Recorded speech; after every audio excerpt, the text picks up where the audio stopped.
თბილისის საკრებულოს ფრაქცია ქრისტიან-დემოკრატების ორგანიზებით სამედიცინო კლინიკა ვიტამ სოციალურად დაუცხრალ 35-მდე ქალბატონს უფასო სამედიცინო გამოკვლევები ჩაუტარა. საქველმოქმედო ღონისძიებებს ქრისტიან-დემოკრატები მომავალშიც გეკმავენ. ოქტომბრის თვე მთელ მსოფლიოში არის გამოცხადებული ძუძუს კიბოს წინააღმდეგ ბრძოლის თვეთი და ქრისტიან-დემოკრატებიც უერთდებით ამ მოძრაობას.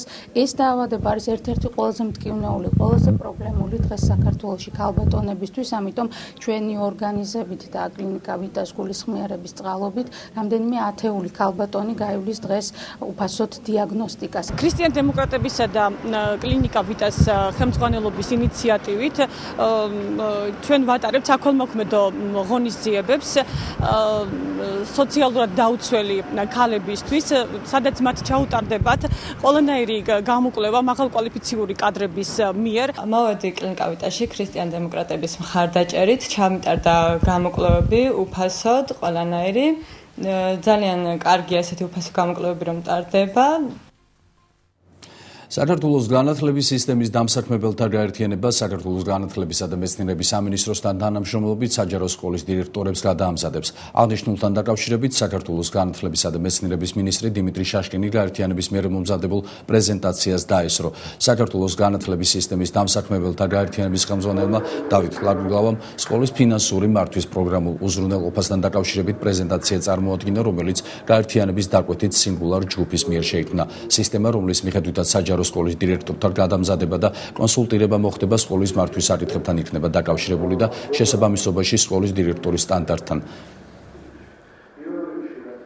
განათლების და მეცნიერების სამინისტრო აკეთებს ყველაფერს იმისათვის, რომ კვალიფიკაცია დირექტორების, პედაგოგების იყოს ამაღლებული. ეს ჩვენთვის ძალიან მნიშვნელოვანი არის და მე ძალიან მოხარული ვარ, რომ ამ პროცესში ჩაერთო დამსაქმებელთა გაერთიანება და დღეს აგრეთვე აქ არის თბილისის პროფკავშირთა ორგანიზაცია. მე დარწმუნებული ვარ, რომ ჩვენ ერთად დავეხმარებით ჩვენ დირექტორებს იმისათვის, რომ ისინი უკეთ მართონ სკოლები. მე მოწვეული ვარ აქ სამინისტროში, როგორც განათლების პროფკავშირის წარმომადგენელი, იმისათვის, რომ სოციალური პარტნიორობა განხორციელდეს ამ სამ ინსტიტუციას შორის, დამსაქმებელებს, განათლების სამინისტროსა და პროფკავშირს შორის, ჩვენი თანამშრომლობა, ურთიერთკომუნიკაცია არის მთავარი საფრთხენი იმისა, რომ ჩვენი საქმიანობა იყოს, სამივე ინსტიტუციის საქმიანობა იყოს პროდუქტიული. ეს არის პროგრამა, რომელიც ხელს შეუწყობს ამ სამ ინსტიტუციაში ფინანსური მართვის უზრუნველყოფას და გამჭვირვალობას. სკოლის მოსწავლეებმა, მანდატურებმა და განათლების მინისტრმა დღეს თბილისის რამდენიმე საჯარო სკოლის ტერიტორიის გამწვანებაზე ერთობლივად იზრუნეს. მათ კედარებისა და კიპარისების ნერგები დარგეს. აქცია სახელწოდებით დარგე ხე გამწვანე თბილისი კათოლიკოს პატრიარქის ლოცვა-კურთხევით ჩატარდა და მერიის ეკოლოგიისა და გამწვანების სამსახურის ხელშეწყობით განხორციელდა.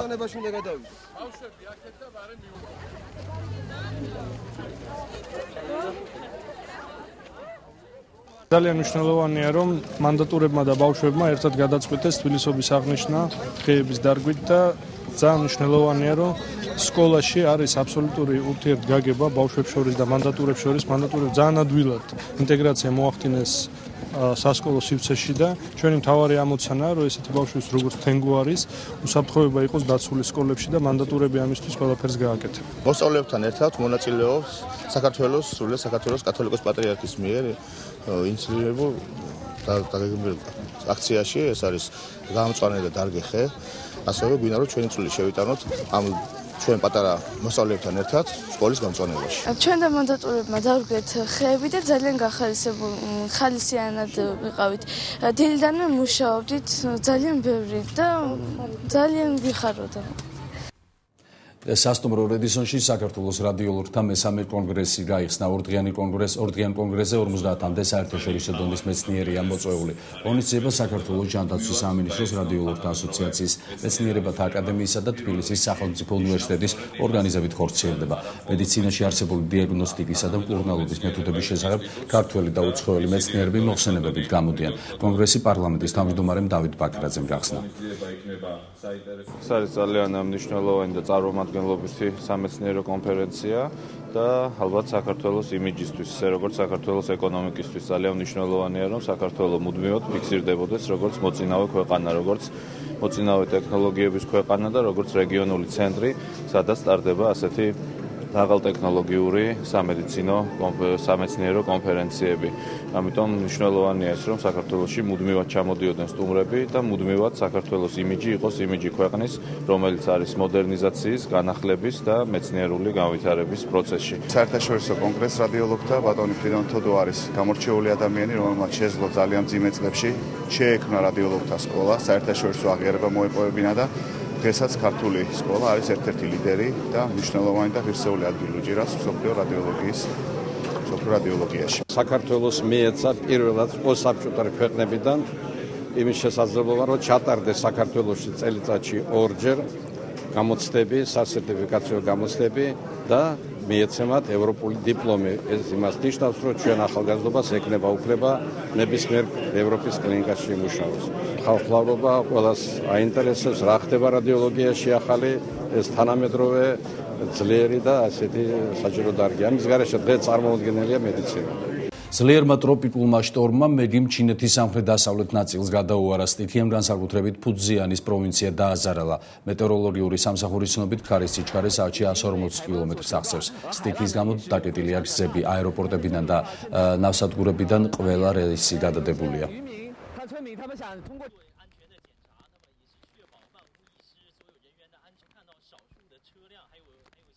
ჰაიტის ცენტრალურ ნაწილში ქოლერის ეპიდემიამ 200-მდე ადამიანი იმსხვერპლა, ხოლო 2500 ადამიანი ჰოსპიტალიზირებულია. ამის შესახებ ქვეყნის პრეზიდენტმა რენე პრევალმა განაცხადა. სიტუაცია უკიდურესად რთულია, რის გამოც მედიკოსები 24 საათის განმავლობაში საგანგებო რეჟიმში მუშაობენ. ჯანმრთელობის საერთაშორისო ორგანიზაციის ინფორმაციით, ანალოგიური მასშტაბის ეპიდემია ჰაიტიზე ბოლო 100 წლის განმავლობაში არ დაფიქსირებულა. შესაძლოა მსხვერპლთა რიცხვი საგრძნობლად გაიზარდოს, თუ ეპიდემიამ თავშესაფრებამდე მიაღწია, სადაც მიწისძვრისგან დაზარალებული მოსახლეობა იმყოფება.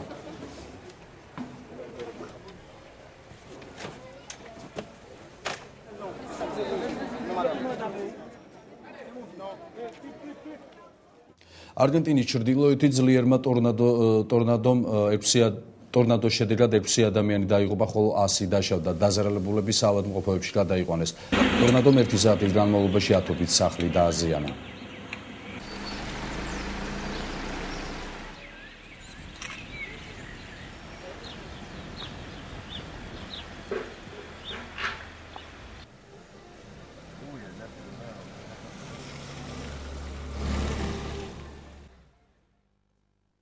დამოუკიდებელმა ორგანიზაცია ვიკილიქსმა გასულ ღამეს საიდუმლო მასალების ახალი სერია გამოაქვეყნა. ივლისში ორგანიზაციამ ავღანეთის ომის ბოლო 6 წლის უცნობი ფაქტები 92,000 დოკუმენტი გამოიტანა სააშკარაოზე.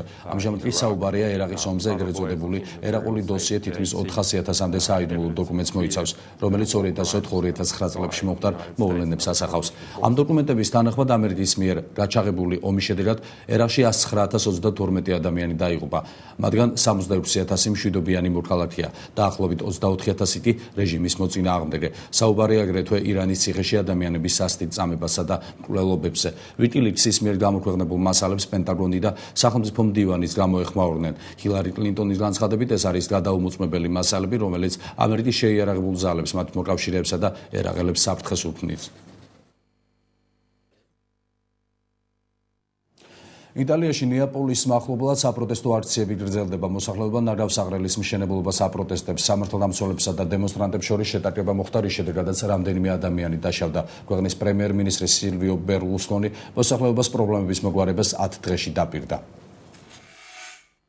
ნეაპოლის მახლობლად მდებარე ქალაქ ტერცინიოში დაძაბულობა გრძელდება. მოსახლეობამ ნაგავსაღრელის მისადგომების ბლოკირებას სცადა.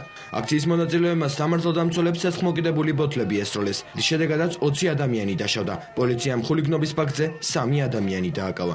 დაპირისპირება ადგილობრივ მოსახლეობასა და პოლიციას შორის უკვე რამდენიმე დღეა მიმდინარეობს. მომიტინგეები ქალაქის ტერიტორიაზე ახალი ნაგავსაღრელის მშენებლობას აპროტესტებენ, რომლის აშენება ვეზუვის ეროვნული პარკის მახლობლადაა დაგეგმილი. ადგილობრივი მოსახლეობის მიერ მიღებული პრევენციული ზომების მიუხედავად, პოლიციამ მაინც მოახერხა მათი ბარიკადების გარღვევა და ნაგავსაღრელთან 20-მდე ნაგვის მანქანის შეშვება მოახერხა. 2 წლის წინ იტალიის პრემიერ-მინისტრი სილვიო ბერლუსკონი მოსახლეობის პრობლემის გადაწყვეტას დაჰპირდა, თუმცა მოსახლეობა ამბობს, რომ ხელისუფლებას არანაირი ზომები არ მიუღია. გუშინ ბერლუსკონიმ საგანგებო სხდომა მოიწვია და ტერცინიოს მოსახლეობას აღუთქვა, რომ კრიზისი 10 დღეში მოგვარდება.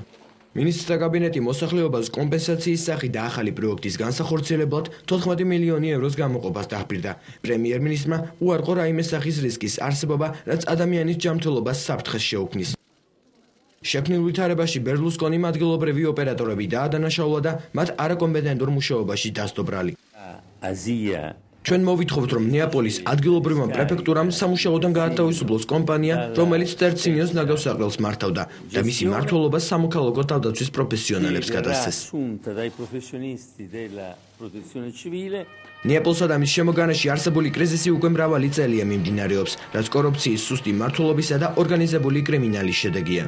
2007-2008 წლებში შექმნილი ვითარების გამო ბერლუსკონის ხელისუფლება იძულებული გახდა რამდენიმე დახურული ნაგავსაყრელი კვლავ გაეხსნა. ნარჩენების ნაწილი კი გერმანიაში გადაეგზავნა. ასევე აშენდა ნაგვის გადამამუშავებელი ფაბრიკა, რომელმაც იმ ეტაპზე პრობლემის გარკვეულ მოგვარებას ხელი შეუწყო. ამერიკის ტენესის შტატის სასამართლო 22 წლის დენიელ კოვარდს ამერიკის პრეზიდენტის ბარაკ ობამას მკვლელობის მცდელობისთვის 14 წლიანი პატიმრობა მიუსაჯა. უცხოური საინფორმაციო საშუალებების ცნობით დენიელ კოვარდმა დანაშაული აღიარა და ისიც აღნიშნა, რომ ბარაკ ობამას გარდა 14 შავკანიანი ამერიკელისთვის თავის მოჭრას, ხოლო 88 შავკანიანის სხვადასხვა მეთოდებით მოკვლას აპირებდა. დენიელ კოვარდის გარდა ამერიკის სასამართლომ 10 წლიანი პატიმრობა პოლ შლესელმანს მიუსაჯა. კოვარდმა და შლესელმანმა ერთმანეთი 2008 წელს ინტერნეტით გაიცნეს.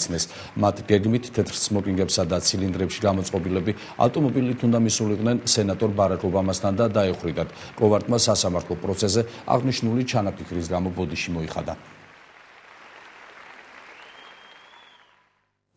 ამერიკაში მსოფლიოში პირველი კოსმოდრომიდან სულ მალე რეისები განხორციელდება. $200,000 სანაცვლოდ ნებისმიერი მსურველი კოსმოსში Spaceship 2-ს ხომალდით გაფრინდება. დაახლოებით 380,000-მა მოყვარულმა ასტრონავტმა მომავალი მგზავრობისათვის თანხა უკვე გადაიხადა და ბილეთების დაჯავშნა.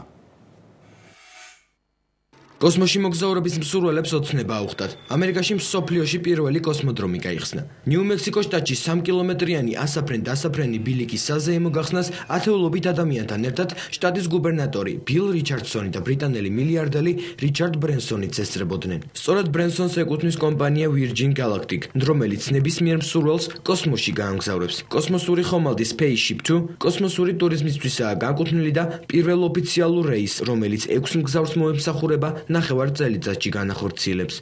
ოქტომბრის დასაწყისში კოსმოსურმა ხომალდმა პირველი დამოუკიდებელი საპილოტო რეისი უკვე განახორციელა.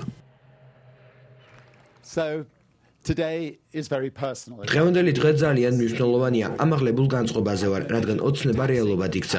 ადამიანებს ჯერათ ის, რაც წლების წინ წარმოუდგენელი იყო. ეს არის ახალი ინდუსტრია, ახალი კოსმოსური ენა, რასაც ახალმა ტექნოლოგიებმა დაუდო საფუძველი. ფრენისთვის 3 საათია განკუთვნილი, ხოლო მგზავრობის ღირებულება $200,000 შეადგენს. დაახლოებით 380,000-მა მოყვარულმა ასტრონავტმა მომავალი მგზავრობისთვის თანხა უკვე გადაიხადა, რამაც $50 მილიონი შეადგინა. გაეროს პრეს-კლუბმა 2007 წელს რიჩარდ ბრენსონი ატლანტის ოკეანეზე სააერო ბურთით განხორციელებული ფრენისა და ეკოლოგიური პროექტებისთვის თანხის გადარიცხვის გამო წლის ადამიანად დაასახელა.